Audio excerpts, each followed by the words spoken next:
1971లో India Pakistan మధ్య జరిగినటువంటి భీకర పోరాటంలో స్వయంగా పాల్గొని అక్కడ విజయం సాధించిన తర్వాత సర్వీస్ నుంచి బయటకు వచ్చినటువంటి వరప్రసాద్ గారు ప్రస్తుతం మనతో ఉన్నారు. మాజీ సైనికోద్యోగి. సార్ నమస్కారం. ఏంటి సార్ 1971 వార్ విశేషాలు చాలా కొద్దిగా మా ప్రేక్షకులకి చెప్పండి. ఎలాగా జరిగింది, మీరు ఏ ప్రాంతంలో అప్పుడు ఉండి యుద్ధంలో పాల్గొన్నారు? 1971 వార్ జరగకముందు 6 నెలలు బిఫోర్ ఇటువంటివి పాకిస్తాన్ మన సెక్టార్స్లో వాళ్ళు బార్డర్ని అధిగమించి బంబార్ట్మెంట్ చేయటం, అలాగే వాళ్ళ ఏరోప్లేన్స్ మన ఏరియాలోకి రావటం, ఇలా కొన్ని వాళ్ళు చేయడం జరిగింది. ఎస్పెషల్లీ మన జేఎండ్కే బార్డర్లో, అలాగే రాజస్థాన్ బార్డర్లో కూడా కొన్ని ఏరియాలో వాళ్ళు ఓవర్టేక్ చేయడం జరిగింది. అప్పుడు డిసెంబర్ 3వ తారీఖు నైట్ రాత్రి 12 గంటలకి ఇందిరాగాంధీ అప్పుడు మన ప్రధానమంత్రి గారు ఎమర్జెన్సీ డిక్లేర్ చేయడం జరిగింది. అప్పుడు మేము యాక్చువల్గా నేను లే అండ్ లద్దాఖ్ అనే హై ఆల్టిట్యూడ్ ఏరియా, ఫీల్డ్ ఏరియాలో కంటా కూడా కొన్ని రెట్లు ఎక్కువ కష్టమైనటువంటి ప్లేస్ ఏంటంటే లే అండ్ లద్దాఖ్. అక్కడ సర్వీస్ చేయాలంటే కూడా డిఫెన్స్ పర్సన్స్ బిలో 35 years ఉండాలి. That is the one of the condition. 35 years దాటిన వాళ్ళకి అక్కడ పోస్టింగ్ ఎవరు. ఆ కండిషన్లోనే నాకు అప్పుడు చాలా తక్కువ ఏజ్, 21 years ఓన్లీ. అలాగే డిసెంబర్లో వార్ స్టార్ట్ అయితే నేను అక్టోబర్లో అక్కడ పోస్టింగ్ వెళ్ళడం జరిగింది. చాలా విచిత్రంగా ఉండేది అక్కడ పరిస్థితులు. అవి ఆక్సిజన్ లేకపోవటం, ఆక్సిజన్ లేకపోవడం వల్ల నార్మల్ ఒక లైఫ్, రొటీన్ లైఫ్ కూడా, ఒక మనిషి లేచి బాత్రూమ్కి వెళ్ళి వచ్చేటప్పటికే మన పేరు చెప్పలేం. మీ పేరు ఏంటంటే ఆయాసపడిపోతుంది. అటువంటి క్లిష్ట పరిస్థితుల్లో అక్కడ 2 years చేయడం జరిగింది నాకు. అదే టైంలో వార్ జరిగింది. వార్ టైంలో మేము దాంట్లో పార్టిసిపేట్ చేస్తాం.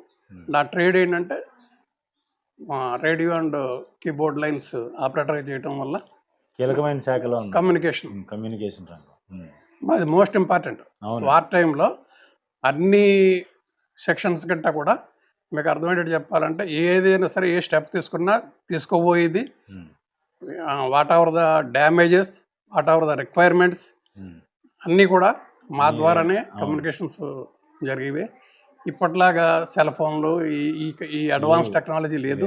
అప్పుడు only wireless or radio communication or teleprinters, దాంట్లో చేయడం జరిగింది. సార్ అంటే 71 తర్వాత 71 అప్పటి పరిస్థితులు ఇప్పటి పరిస్థితులు చాలా ఆధునిక సాంకేతికతను మనం ఈ రోజున అందిపుచ్చుకున్నాం. మిలిటరీ రంగంలో కూడా అయ్యే టెక్నాలజీని కూడా వాడుతూ ఉన్నారు. కానీ ఆ రోజుల్లో మీరు టెలికమ్యూనికేషన్స్లో ఉన్నారు కాబట్టి అడుగుతూ ఉన్నాను. ఒక ప్రాంతం నుంచి సపోజ్ మీకు ఏదైనా సాయం కావాలి, లేదంటే ఏదైనా రిక్వైర్మెంట్ ఉంది, మీకు ఏదైనా కావాలంటే ఎట్లా కమ్యూనికేట్ చేసేవాళ్ళు, ఎట్లా వచ్చేది మీ దగ్గరికి? అది మాది టెలికమ్యూనికేషన్స్ విషయంలో మాకు సివిల్ పిఎన్టీ అని ఉండేది పూర్వం, ఇంతకుముందు. ఇప్పుడు దాన్ని ఓన్లీ టెలికమ్యూనికేషన్స్ అంటున్నారు. పిఎన్టీ లైన్స్ వాళ్ళ ఛానల్స్ వేరు, మాకు ప్రత్యేకించి ఒక లైన్స్ ఉండేవి. మాది ఎంతసేపు కూడా highly power 1 kilowatt, 2 kilowatts, 10 kilowatts అని చెప్పి వైర్లెస్ సెట్స్ ఉంటాయి.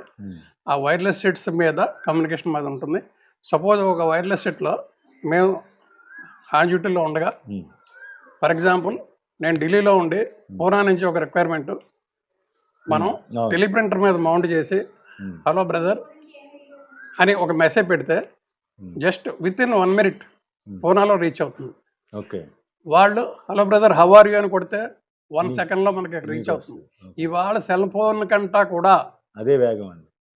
ఇవాళ మళ్ళీ చెప్తున్నాం, ఇవాళ సెల్ ఫోన్ కంటా కూడా ఏం చేద్దంటే ఇవాళ ఒక్కోసారి సిగ్నల్ ఉండొచ్చు, లేదా రకరకాల ప్రాబ్లమ్స్ వల్ల సిగ్నల్ కట్ అవ్వచ్చు కమ్యూనికేషన్. బట్ మాది కమ్యూనికేషన్ ఏంటంటే 100కి 120% గ్యారంటీడ్ కమ్యూనికేషన్. రెండవది, శత్రువు అన్నవాడికి మేము తీసుకున్న ఫ్రీక్వెన్సీ ఓన్లీ ఇండియన్ ఆర్మీకే తెలుస్తుంది. అది కూడా మా సిగ్నల్కే అర్థం అవుతుంది, ఎవరికి అర్థం కాదు. మా కమ్యూనికేషన్స్ అన్నీ కూడా డైరెక్ట్ ప్లేన్గా ఏది ఉండదు, అన్నీ కూడా క్యూ కోడ్ అని, జూలు కోడ్ అని, అలాగే మోర్స్ మోర్స్ కోడ్ అని, అవును సార్. అలాగే సైఫర్ సిస్టమ్ అని, ఇన్ని రకాల కమ్యూనికేషన్స్ నార్మల్ వ్యక్తికి కానీ, ఈవెన్ దో మా ఆర్మీలో పనిచేసి ఇతర శాఖల వాళ్ళకి కానీ ఉమ్, ఎవరికి అర్థం కాదు. Um, that is very important and very confidential. Um. అలా ఉంటుంది. ఓకే, జస్ట్ ఒక హాట్ లైన్ లాగా అనమాట అండి. ఇక్కడ ఫోన్ ఎత్తితే అటు మాట్లాడుకునే తత్వంలో ఇదివరకు ఉండేవి హాట్ లైన్స్ అంటారు. Complete all or communication based on wireless. Um. అంటే ఎటువంటి రహస్యాలు కూడా శత్రువులకు లీక్ అయ్యే అవకాశం ఉండదు. లేదండి. ఉండదు. 100% లేదు. ఉండదు. మా విఐపీస్ కూడా ఉమ్, హాట్ లైన్స్ అనేవి ఉంటాయి. అవును. అలాగే మేము డీల్ చేస్తాం కాబట్టి ఉమ్, మాది ఉల్టా ఫోన్ అని చెప్పేసి ఉండేది ఇంతకుముందు. ఒక జనరల్స్, ఒక కమాండర్స్, ఒక జిఓసిఎన్సి ఉమ్, అంటే ఒక ఏరియాకి వాడే బాస్, అటువంటి వాళ్ళు మాట్లాడినప్పుడు ఉమ్, ఏ ఫ్రీక్వెన్సీ అయితే మేము సెట్ చేస్తామో అవతల వ్యక్తికి తప్ప ఎవరు కూడా దాన్ని ఉమ్. క్యాచ్ చేయడానికి ఉండదు. ఒకవేళ ఇంటరప్ట్ చేసినా వాళ్ళకి పక్షి భాష మాదిరిగా అర్థం మాట్లాడే కాని భాష ఉల్టా ఉల్టా. Okay, okay. వినపడుతుంది తప్ప డీకోడ్ అర్థం చేయలేదు. చేసుకోలేదు, ఎవరు డికోడ్ చేసుకోలేదు. డీకోడ్ అంత మోస్ట్ ఇంపార్టెంట్ మాది communication. Okay sir. Okay sir. 71 వార్లో ఇంతకుముందు సారు వరప్రసాద్ మన రామారావు గారు కానీ నగేష్ గారు కానీ చెప్పినట్టు అప్పుడే మనం పిఓకి అని ఆక్యుపై చేయాల్సిన పరిస్థితి ఉంది, కానీ చేయలేకపోయామంటున్నారు. ఎట్లా సార్ 2-3 ఇన్సిడెంట్స్ ఏంటి మీరు అక్కడ ఫిజికల్గా ఫేస్ చేసిన ఇన్సిడెంట్స్ ఏమన్నా చెప్పండి. ఫేస్ చేసినంటే అప్పుడు మాకు యాక్చువల్గా సర్వీస్ తక్కువ కాబట్టి ఉమ్, బయట అంత నాకు అప్పట్లో నాలెడ్జ్ లేదు. Okay, okay. బట్ యాక్చువల్గా అప్పుడు చెప్పుకున్నది ఏంటంటే, మనం వాళ్ళు ఇంకా హ్యాండ్సప్ చేసేసారు ఉమ్, బంగ్లాదేశ్ వారు. ఉమ్. వార్ మన పేరు కూడా దాడిని తట్టుకోలేక. దాని 71 వార్ పేరు యాక్చువల్గా ఉమ్, ఆపరేషన్ క్యాక్టస్ లిల్లీ. ఉమ్. ఒక వారికి ఒక ఒక పేరు ఉంటుంది. క్యాక్టస్ మనకి లిల్లీ. తుఫాన్ వచ్చినప్పుడు సైక్లోన్ ఎలా ఉంటుందో అవును సార్. అదే మాదిరిగా దానికి సంబంధించిన మ్యాటర్స్ అన్నీ కూడా government of India ministry of డిఫెన్స్లో ఉమ్, దాని కమ్యూనికేషను, దాని పర్యవసానం అన్నీ కూడా ప్రత్యేకించి సెల్ ఉంటుంది. ఉమ్. ఒక్కొక్క వారికి ఒక సెల్ ఉంటుంది. Okay sir. కమ్యూనికేషన్ కూడా అంతే మాది. సార్ అయితే ప్రస్తుతం ఈ రోజు పరిస్థితికి వస్తే 4 రోజుల క్రితం చాలా దురదృష్టమైన సంఘటన జరిగింది పెహల్గాంలో. ఈ ఘటనలో మనం పరిశీలిస్తే చాలా అత్యాధునిక ఆయుధాలని మిలిటెంట్లు వాడిన పరిస్థితి కనిపిస్తూ ఉంది.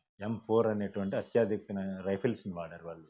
ఏంటి సార్ ఈ ఆయుధ సంపత్తి వాళ్ళకి ఎట్లా వస్తుంది, వీళ్ళకి ఫండింగ్ ఎట్లాగా? ఎస్పెషల్లీ మనం కాశ్మీర్ వంటి ప్రాంతాల్లో చూసుకుంటే అక్కడ జీవన స్థితిగతులు కానీ అక్కడ తలసరి ఆదాయం కానీ చాలా తక్కువగా ఉంటుంది. టూరిజం మీద ఎక్కువ శాతం, అంటే 80-90% టూరిజం మీద ఆధారపడి బతుకుతూ ఉంటారు. కానీ వీళ్ళకి ఎక్కడి నుంచి వస్తుంది ఫండింగ్, ఎక్కడి నుంచి వస్తుంది, ఆయుధాలు ఎక్కడి నుంచి సమకూరుతున్నాయి అంటారు? ఆయుధాలంటే ఇవాళ ఆశ్చర్యకరమైన విషయం ఏంటంటే, ఉమ్, మన డిఫెన్స్లో ఏవైతే పవర్ఫుల్ ఎక్విప్మెంట్స్ అవనివ్వండి, రాకెట్ లాంచర్స్ అవనివ్వండి, అవును. ఇంకా కూడా లేటెస్ట్ టెక్నాలజీని బట్టి మనం ఉపయోగించే వెపన్స్ అవనివ్వండి, అన్నీ కూడా వాళ్ళ దగ్గర కూడా సైమల్టేనియస్గా ఉంటున్నాయి. ఉమ్, కారణం ఏంటంటే that is supply of from Pakistan. Um, వాళ్ళు ఎక్స్పెండిచర్ రూపాయి వాళ్ళకి ఇన్కమ్ అయితే 80 పైసలు ఖర్చు పెట్టేది దీని గురించే, ఉగ్రవాదాన్ని దీని గురించే ఖర్చు పెడతారు. ఉమ్, అలాగే ఇంకో చిన్న మన దురదృష్టకరమైన విషయం ఏంటంటే, మన హైదరాబాద్ నుంచి ఉమ్, ఇక్కడి నుంచి వెళ్ళి పాకిస్తాన్ ట్రైనింగ్ తీసుకుని అవునండి. ఎన్నో ఇన్సిడెంట్ చూసాం. అవును. ఎంతమంది పేర్లు బయటకు వచ్చాయి. ఆ, ఇక్కడ ఓల్డ్ నుంచి సిటీతో రిలేషన్స్ links పెట్టుకుని కనబడతా ఉంటాయండి. పెళ్ళిళ్ళు చేసుకుని ఉమ్, వీసాలు తీసుకుని ఉమ్, అలాగ కొంతమంది ఉపాధి గురించి ప్రత్యేకించి డబ్బుల గురించి ఇవాళ ఈ అన్ఎంప్లాయ్మెంట్ అనేది కూడా ఒక మైనస్ పాయింట్.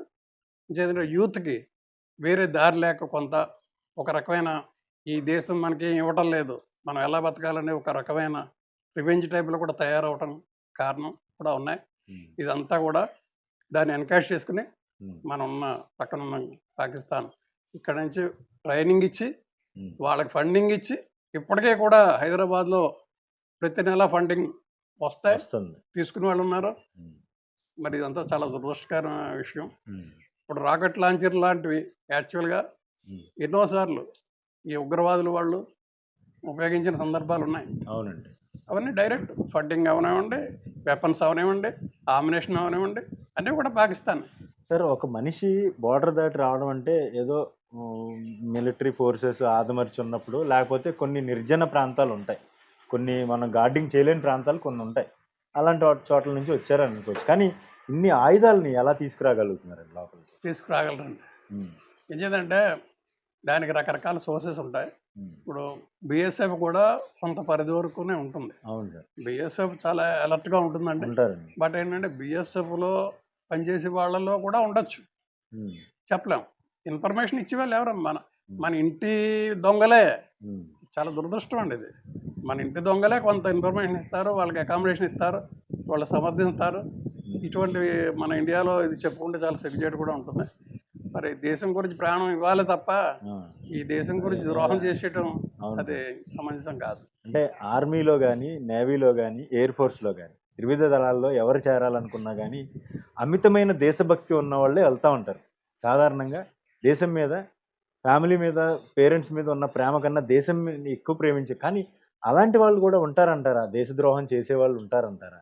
ఉండొచ్చండి. ఉమ్. లేదంటే కొంతమంది ఇవాళ ఉమ్. డబ్బులకి కొంత రకరకాలుగా పరిస్థితుల వల్ల ఉమ్. అమ్ముడైపోయిన వాళ్ళు క్యారెక్టర్ మనం ఎస్టిమేట్ చేయలేం. ఉమ్. బట్ ఇన్ఫర్మేషన్ లీక్ అవడం వల్ల డెఫినెట్గా కొంత లోకల్గా ఉండే ప్రజలు, స్థానికులు సపోర్టింగ్ లేకుండా ఎవరు ఇది చేయలేరండి. అవునండి.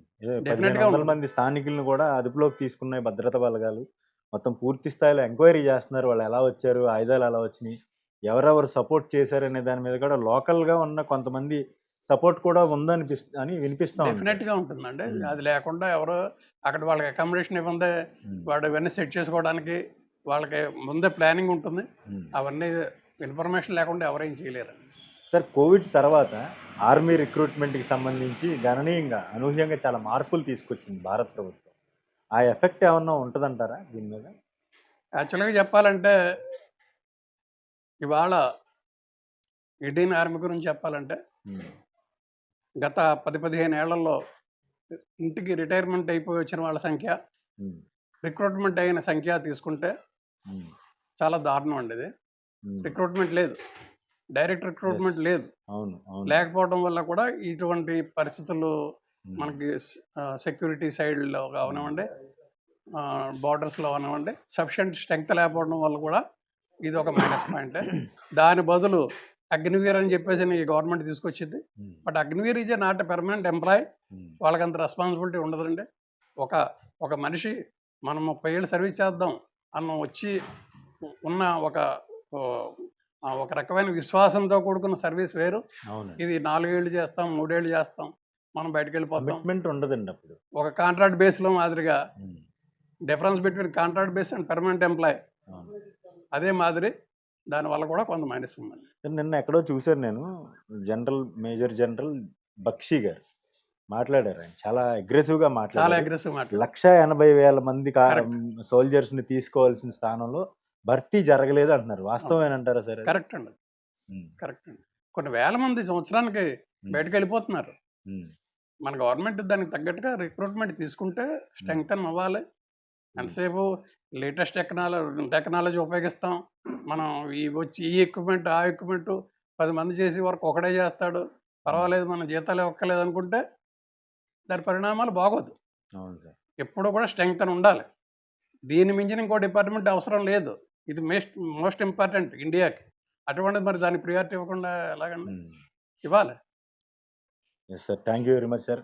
చాలా చక్కని విషయాలు చెప్పారు. Thank you. అయితే ఇండియన్ ఆర్మీ రిక్రూట్మెంట్ వ్యవహారంలో జరుగుతున్నటువంటి కొన్ని ఏమనాలంటే దీన్ని నిర్లక్ష్యం అనుకోవాలా, లేదంటే ఏమైనా అనుకోని, కానీ ఈ వ్యవహారంలో తీసుకోవాల్సినటువంటి సరైన చర్యలు తీసుకోకపోవడం వల్ల ఇండియన్ ఆర్మీ ఈరోజు ప్రపంచ దేశాలతో పోల్చుకుంటే చాలా బలమైన స్థానంలో ఉన్నప్పటికీ కూడా కొన్ని రిక్రూట్మెంట్ వ్యవహారాల్లో తీసుకున్నటువంటి కొన్ని నిర్ణయాల వల్ల కొంత బలహీనత కనిపిస్తూ ఉందని కూడా మాజీ సైనికోద్యోగి చెప్తా ఉన్నారు. అయితే ఈ వ్యవహారంలో కఠినంగా ఉండాల్సిందే. ఎందుకంటే పాకిస్తాన్ వ్యవహారంలో చూసుకుంటే పాకిస్తాన్ తనకు వచ్చే ఆదాయంలో 80% అటు మిలిటరీ ఫోర్సెస్ని కానీ, అటు మిలిటెంట్ల వాళ్ళని తీర్చిదిద్దడంలో కానీ వెచ్చిస్తూ ఉంది. కానీ మన భారత ప్రభుత్వం 13 లక్షల సైన్యం మనకు ఉంది. కానీ జరగాల్సిన స్థాయిలో ఎక్కడైతే రిటైర్మెంట్ ఎంతమంది ఉద్యోగులు బయటకు వెళ్తూ ఉన్నారో అదే స్థాయిలో ఇన్పుట్ కూడా తీసుకోవాల్సిన అవసరం ఉందని కూడా ఆయన చెప్తా ఉన్న పరిస్థితి.